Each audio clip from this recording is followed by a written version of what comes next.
बच्चों, पिछले वीडियो में हमने देखा था कि रस किसे कहते हैं, रस क्या होता है, रस के अंग, है ना, रस की परिभाषा, रस के अंग, रस के प्रकार को हमने देखा और उसके स्थायी भाव को भी देखा।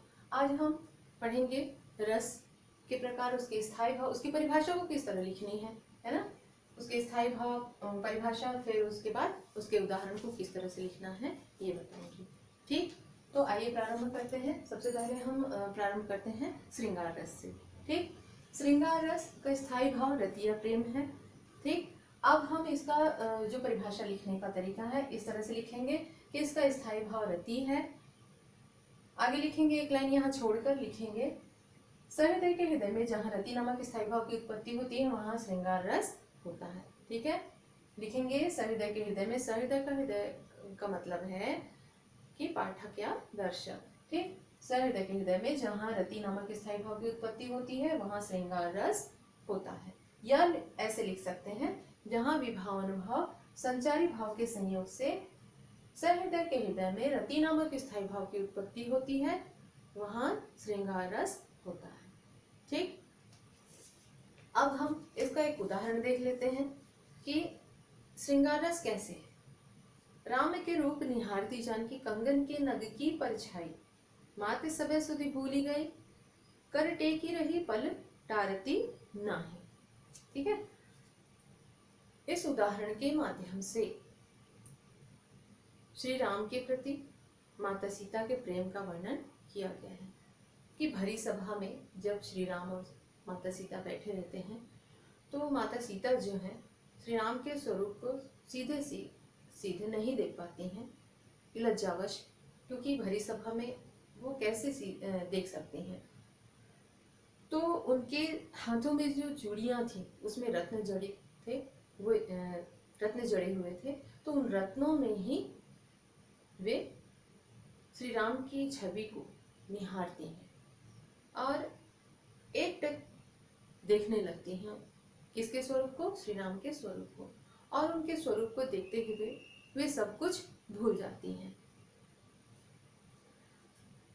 तो इसमें श्री राम के प्रति माता सीता के प्रेम का वर्णन किया गया है, इसलिए यहाँ पर श्रृंगार रस होगा। ठीक, अब हम श्रृंगार रस के दो प्रकार हैं उसको देखते हैं। श्रृंगार रस के दो प्रकार हैं, संयोग श्रृंगार, वियोग श्रृंगार। संयोग श्रृंगार उसे कहते हैं जहाँ किसी काव्य में किसी नायक और नायिका के मिलन का वर्णन होता है, उसे संयोग श्रृंगार कहते हैं। नायक नायिका मतलब हीरो हीरोइन। ठीक है, जहाँ किसी नायक नायिका के मिलन का वर्णन होता है, उसके प्रेम का वर्णन होता है, वहाँ संयोग श्रृंगार होगा। ठीक है, अभी एक उदाहरण मैंने श्री राम का जो राम के रूप निहारती जानकी उदाहरण पढ़ा, उसमें राम और सीता के प्रेम का वर्णन किया गया है, इसलिए वहाँ संयोग श्रृंगार होगा। वियोग श्रृंगार, जहाँ पर नायक नायिका के वियोग, उनके बिछड़ने का, उनके विरह का वर्णन किया जाता है, वहाँ पर वियोग श्रृंगार रस होगा। ठीक है, अब इसका एक उदाहरण देख लेते हैं। विरह वियोग श्याम सुंदर के ठाड़े क्यों न जरे, ससा स्यार और बन के पखेरु धिक धिक सब निकरे। ठीक है, इसमें जो है गोपियों के विरह का वर्णन किया गया है। ठीक है, जब श्री कृष्ण जो है गोकुल गांव से मथुरा चले जाते हैं गोपियों को छोड़कर, तब वे किस तरह से तड़पती हैं, उनके विरह का वर्णन किया गया है। ठीक है, उनके वियोग का वर्णन किया गया है, इसलिए यहाँ पर वियोग श्रृंगार होगा। ठीक, अब आगे देखते हैं हास्य रस। हास्य रस का स्थायी भाव हंसी है। सबसे पहले तो आप ये और जान लीजिए कि किसी दृश्य को देखकर, किसी काव्य को पढ़कर, किसी संवाद को सुनकर यदि हमारे मन में प्रेम उत्पन्न होता है तो श्रृंगार रस होगा। हंसी उत्पन्न होती है, हंसी आती है तो हास्य रस होगा। शोक उत्पन्न होता है तो करुण रस होगा, है ना। उत्साह आता है, जोश आता है तो वीर रस होगा। इन बातों का ध्यान रखिएगा। ठीक है, तो अब हम आते हैं हास्य रस। हास्य रस किसे कहते हैं? तो हास्य रस का परिभाषा इस तरह लिखेंगे, इसका स्थायी भाव हंसी है। सहृदय के हृदय में जहाँ हंसी नामक स्थायी भाव की उत्पत्ति होती है वहाँ श्रृंगार रस होता है। अब इसका उदाहरण हम देख लेते हैं। हास्य रस का उदाहरण, मैं महावीर हूँ, पापड़ को तोड़ सकता हूँ, अवसर आ जाए तो कागज को मोड़ सकता हूँ। यहाँ पर कहता है कि मैं महावीर हूँ, मैं बहुत बलशाली हूँ, कि मेरे शरीर में इतना ताकत है कि मैं पापड़ को तोड़ सकता हूँ, अवसर आ जाए तो कागज को मोड़ सकता हूँ, यदि उसको मौका दिया जाए तो वह कागज को मोड़ सकता है। तो इस पंक्ति के माध्यम से इस पंक्ति को सुनने से ही हंसी आ रही है ना। तो जहाँ पर हास्य का वर्णन किया गया है वहां पर क्या होगा, हास्य रस होगा। ठीक है, अगला देखते हैं करुण रस। करुण रस का स्थायी भाव शोक, इसको भी इसी तरह लिखेंगे, इसका स्थायी भाव शोक है। परिभाषा को लिखेंगे यहाँ एक लाइन छोड़कर, सहृदय के हृदय में जहाँ शोक नामक स्थायी भाव की उत्पत्ति होती है वहां करुण रस होगा। अब करुण रस का एक उदाहरण देख लेते हैं। अभी तो मुकुट बंधा था माथ, हुए कल ही हल्दी के हाथ, खुले भी ना थे सॉरी लाज के बोल, खिले भी चुंबन शून्य कपोल, हाय रुक गया यही संसार, बना सिंदूर अंगार। एक नवविवाहिता के बारे में बताया गया है जो अभी अभी वो विवाह हो गई है। ठीक है, तो यहाँ पर जो है उसकी पीड़ा का वर्णन किया गया है। ठीक है, उसके दुख का वर्णन किया गया है, इसलिए यहाँ पर कौन सा रस होगा, करुण रस। ठीक है, शोक उत्पन्न हो रहा है, ठीक, करुणा उत्पन्न हो रहा है, इसलिए यहाँ पर करुण रस होगा। अगला जो रस है वो वीर रस है। वीर रस, इसका स्थायी भाव रति है। ठीक है, इसका स्थायी भाव क्या है, रति है। इसकी परिभाषा लिखेंगे, सहृदय के हृदय में जहाँ उत्साह नामक स्थायी भाव की उत्पत्ति होती है वहां श्रृंगार रस वीर रस होता है। सहृदय के हृदय में जहाँ उत्साह नामक स्थायी भाव की उत्पत्ति होती है वहां वीर रस होता है। ठीक है, अब वीर रस का उदाहरण आप देशभक्ति पूर्ण जो गीत है उसको लिख सकते हैं, है ना। जो पंक्ति है वो तो आप पढ़ते ही हैं, जैसे चमक उठी सन 57 में वह तलवार पुरानी थी, बुंदेले हर बोलों के मुख हमने सुनी कहानी थी, खूब लड़ी मर्दानी वह तो झांसी वाली रानी थी। ये पंक्ति को पढ़ा होगा। और उसके पश्चात जो देशभक्ति पूर्ण गीत है उसकी भी 4 पंक्तियां आप लिख सकते हैं। सरफरोशी की तमन्ना अब हमारे दिल में है, देखना है जोर कितना बाजुए कातिल में है ना। इस तरह की पंक्ति भी आप लिख सकते हैं। कौन से रस में, वीर रस के उदाहरण में। ठीक सॉरी। अब हम देखते हैं रौद्र रस। रौद्र रस का स्थायी भाव क्रोध है। इसकी भी परिभाषा कैसे लिखेंगे, इसका स्थायी भाव क्रोध है। सहृदय के हृदय में जहाँ क्रोध नामक स्थायी भाव की उत्पत्ति होती है वहां रौद्र रस होता है। ठीक है, अब इसका उदाहरण हम देखते हैं। श्री कृष्ण के सुन वचन, अर्जुन क्रोध से जलने लगे, सब शोक अपना भूलकर करतल युगल मलने लगे, संसार देखे अब हमारे शत्रु रण में मृत पड़े, करते हुए यह घोषणा वे हो गए उठकर खड़े, उस काल मारे क्रोध के तन कांपने लगा उनका लगा, मानो हवा के जोर से सोता हुआ सागर जगा। ठीक है, यहाँ पर श्री कृष्ण ने अर्जुन को अपना विराट स्वरूप दिखाया। वह शस्त्र उठाने से मना कर रहा था। महाभारत के जो युद्ध चल रहा था रणभूमि में, अर्जुन जो है उसके अपने लोगों से ही युद्ध थी, है ना। तो वो अपने लोगों पर शस्त्र उठाने से मना कर रहा था, इसलिए उसको धर्म की रक्षा के लिए अपने शस्त्र को उठाने ही थे, तो वो नहीं मान रहा था। तो उसको श्री कृष्ण ने समझाया और अपना विराट स्वरूप दिखाया ताकि वो शस्त्र उठाए। ठीक है, तो यहाँ पर जो है जब विराट स्वरूप देखा, उसे समझ में आया, तब उसने शस्त्र उठाया। तो उसको क्रोध दिलाने के लिए श्री कृष्ण ने अपना विराट स्वरूप दिखाया। ठीक है, तो यहाँ पर कौन सा रस होगा, रौद्र रस होगा। ठीक, अगला हम देखते हैं भयानक रस। भयानक रस का स्थायी भाव जो है वो भय है। इसकी भी परिभाषा इस तरह से लिखेंगे, इसका स्थायी भाव भय है।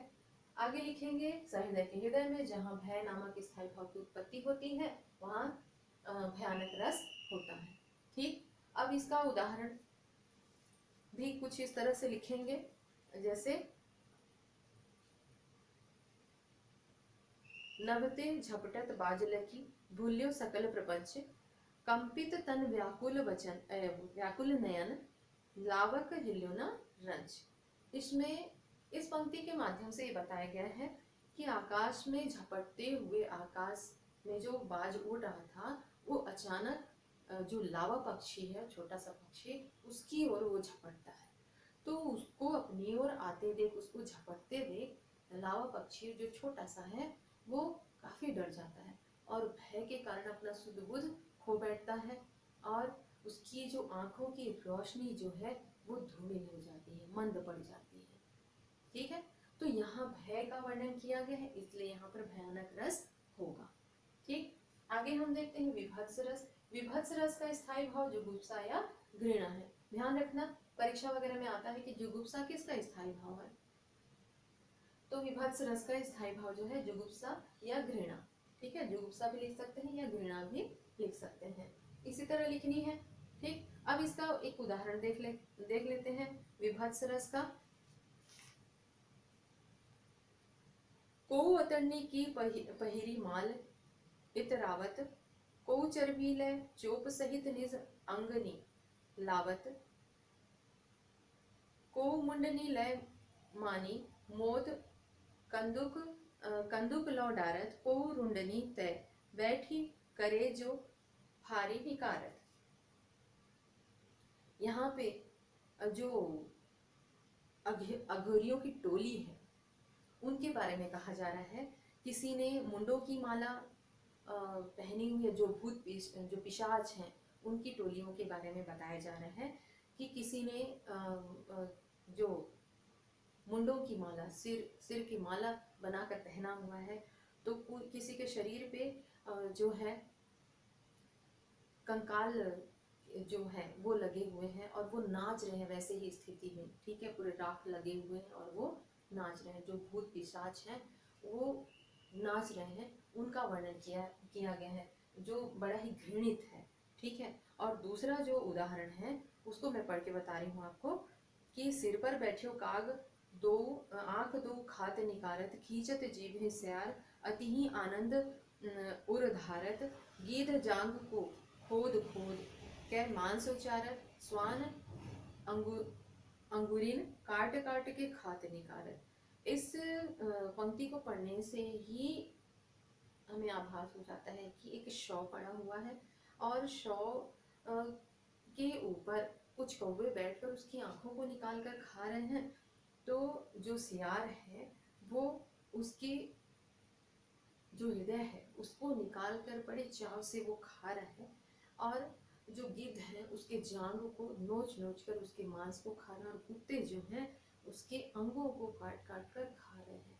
ठीक है, तो ये दृश्य बड़ा ही भयानक है। ठीक है, जो घृणित है, इसलिए यहाँ पर विभत्स रस होगा। ठीक, अब हम देखते हैं अद्भुत रस। आश्चर्य, इसका स्थायी भाव आश्चर्य, इसकी भी परिभाषा कुछ इसी तरह लिखेंगे कि इसका स्थायी भाव आश्चर्य है। सहृदय के हृदय में जहाँ आश्चर्य नामक स्थायी भाव की उत्पत्ति होती है उसे अद्भुत रस कहते हैं। ठीक है, अब इसका उदाहरण देख लेते हैं। इसका उदाहरण है अखिल भुवन चर अचर, सब हरि मुख में लखी मातु, चकित भई गदगद बचन, विकसित दृग पुल कातु। ठीक है, इस पंक्ति में भगवान श्री कृष्ण के मुख में सारे भुवनों में पूरे ब्रह्मांड को देख कर जब वो मिट्टी खाते रहते हैं तो उनको कहते हैं माता यशोदा की तूने मिट्टी खाई है, तो कहते हैं कि नहीं मैंने नहीं खाई है, तू दिखाओ अपना मुंह। जब वो मुंह खोलते हैं तो उनके मुख के अंदर सारे ब्रह्मांड के दर्शन हो जाते हैं। तो इस ब्रह्मांड को उनके मुख के अंदर देख कर माता यशोदा जो है आश्चर्यचकित हो जाती है। ठीक है, तो इस पंक्ति के माध्यम से आश्चर्य प्रकट किया जा रहा है, आश्चर्य, इसलिए यहाँ पर अद्भुत रस होगा। ठीक, अगला है शांत रस। शांत रस का जो स्थायी भाव है वैराग्य या निर्वेद है। ठीक है, शांत रस का स्थायी भाव वैराग्य या निर्वेद है। इसका उदाहरण हम लोग देख लेते हैं एक बार। शांत रस में आप कोई सा भी पंक्ति लिख सकते हैं, जैसे गुरु गोविंद दो खड़े काके लागू पाए, है ना, ये लिख सकते हैं। काल करे सो आज करे, इसको लिख सकते हैं। बड़ा हुआ सो क्या हुआ, इसको भी लिख सकते हैं। दोहा, है ना, इसमें शांत रस ही है। ठीक, आगे देखते हैं वात्सल्य रस। वात्सल्य रस का स्थायी भाव ममत्व या संतान प्रेम है। इसका भी परिभाषा कुछ इसी तरह लिख सकते हैं, जैसे इसका स्थायी भाव ममत्व। सबकी परिभाषा इसी स्टाइल में ही लिखना है आपको। ठीक है, नोट्स में दिया गया है, आप देख लेना। ठीक, तो वात्सल्य रस का स्थायी भाव ममत्व या संतान प्रेम। इसका हम उदाहरण देखते हैं।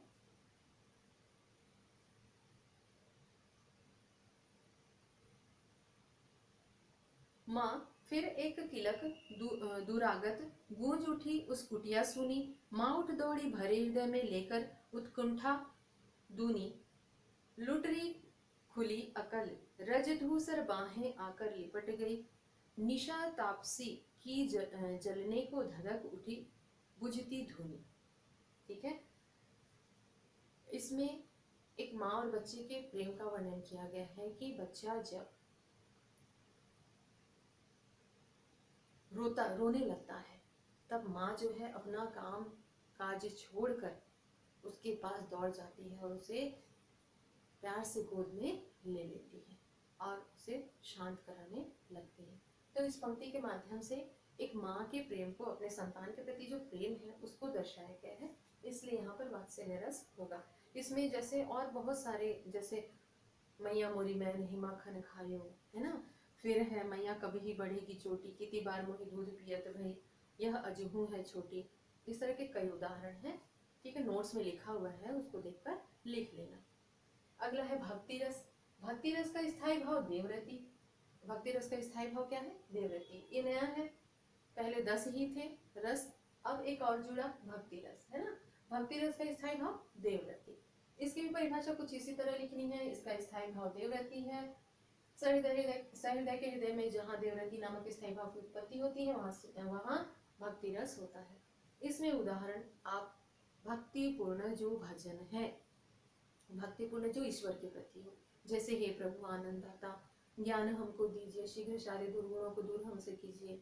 जो भजन आप गाते थे, जो प्रार्थना करते थे, उसकी 4 पंक्ति आप लिख सकते हैं। जैसे तेरी पनाह में हमें रखना, है ना, इस तरह की पंक्ति लिख सकते हैं आप। तुम करुणा के सागर हो प्रभु, इस तरह की 4 पंक्ति आप लिख सकते हैं। ठीक है, उदाहरण के रूप में। तो बच्चों, हमने इस वीडियो में देखा कि रस के जो 11 प्रकार हैं उसके बारे में जाना और उसकी परिभाषा को किस तरह लिखनी है, फिर उदाहरण कैसे लिखना है ना। तो पढ़ लेना, लिखना भी है और देख के ध्यान से जो भेजा जाता है, यदि उसमें नोट्स में कोई मात्रा गलती रहती है तो उसको पढ़ के ध्यान से आप सुधार के लिख सकते हैं। ठीक है, और लिखने के पश्चात आपको पढ़ना भी है, पढ़ के लिखना क्या लिख रहे हैं। ठीक, और अपने माता पिता की बातों को सुनना। ऐसा नहीं होना चाहिए कि आप घर में हैं तो आपके माता पिता के बोलने के पश्चात ही आप पढ़ाई कर रहे हैं, वरना नहीं पढ़ रहे हैं। तो ये बात भी नहीं होनी चाहिए, क्योंकि जो आपको जिम्मेदारी है उसको आप समझिए। ठीक है, थैंक यू।